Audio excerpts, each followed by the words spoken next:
Hello friends, welcome to my YouTube channel Saral Astro. आज हम बात करेंगे भागवत रत्नाकर का अध्याय 1 वृश्चिक लग्न श्लोक नंबर 4 और 5 के बारे में। तो शुरू करते हैं आज का सेशन।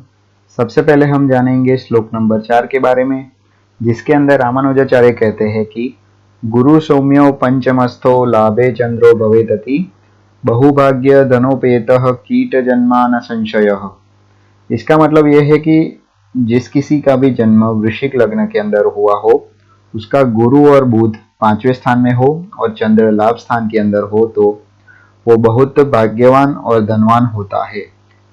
अब देखिए एग्जाम्पल के तौर पे हम जानेंगे। इधर मैंने वृश्चिक लग्न की कुंडली रखी है, उसके अंदर 5वें स्थान के अंदर गुरु बुध दिखाए हुए हैं और 11वें स्थान के अंदर चंद्र दिखाया हुआ है। 5वां स्थान जो हमारा होता है वो किसका होता है? प्रेम का होता है, या तो आकस्मिक धन लाभ का होता है, विद्या का होता है। और जो लाभ स्थान है हमारा वो 11वां स्थान चंद्र स्थान होता है। तो ऐसा क्यों कहा गया? तो देखिए हमने सब पहले भी देखा कि गुरु धनेश और पंचमेश होके धन का प्रतिनिधित्व करता है, पिछले श्लोक में ही हमने देखा। और बुध भी लाभेश होके धन धन का करता ही है। गुरु धन का कारक है, पंचम स्थान लक्ष्मी स्थान है और दोनों का पंचम स्थान के अंदर बहुत लाभदायक होते हैं। और उसके अलावा चंद्र भाग्येश होकर लाभ स्थान के अंदर स्थित होकर 5वें स्थान के ऊपर दृष्टि करता है। इसी वजह से धनदायक और भाग्यदायक ग्रह जो है उनकी जो इफेक्ट होती है वो इस कुंडली में ज्यादा आपको बेनिफिट देती है। इसी वजह से रामानुजाचार्य ने कहा कि 5वें स्थान के अंदर गुरु बुध हो और 11वें स्थान के अंदर चंद्र हो तो जातक बहुत भाग्यशाली और धनशाली होता है। तो आपको पता चल ही गया होगा। देखिए अब गुरु जो हमारा है वो धनेश है और पंचमेश है और धन का प्रतिनिधित्व करता है। धनेश कैसे? तो सेकंड हाउस का और 5th हाउस का लॉर्ड है वो गुरु है। 5th हाउस का लॉर्ड होने की वजह से वो 5वें स्थान के ही अंदर स्वगुरु ही बैठा है।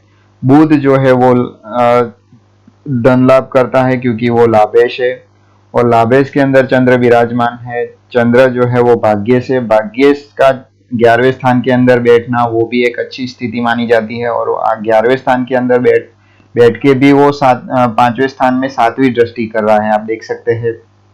तो वो गुरु को भी देख रहा है और बुध को भी देख रहा है। बुध इधर धनेश है और गुरु इधर बुध इधर जो है हमारा वो लाभेश है और गुरु इधर धनेश है। तो ये गुरु धनेश और लाभेश को देख रहा है कौन? तो ये भाग्येश देख रहा है। तो भाग्येश धनेश और लाभेश का कॉम्बिनेशन जो है वो इस कुंडली में ज्यादा आपको बेनिफिट देता है। इसी वजह से रामानुजाचार्य ने कहा कि जातक धनशाली और भाग्यशाली होता है अगर आपकी कुंडली में ऐसी सिचुएशन हो तो। अब बात करेंगे श्लोक नंबर 5 के बारे में। श्लोक नंबर 5 की संस्कृत स्लाइड मैंने आपके सामने रख दी है। उसके अंदर रामानुजाचार्य कहते हैं कि कीट जातस्य जीवेन्दु केतुनो भाग्यदा यदि गुरुर्दशा योगदाहि केतारदार्यो व योगदः।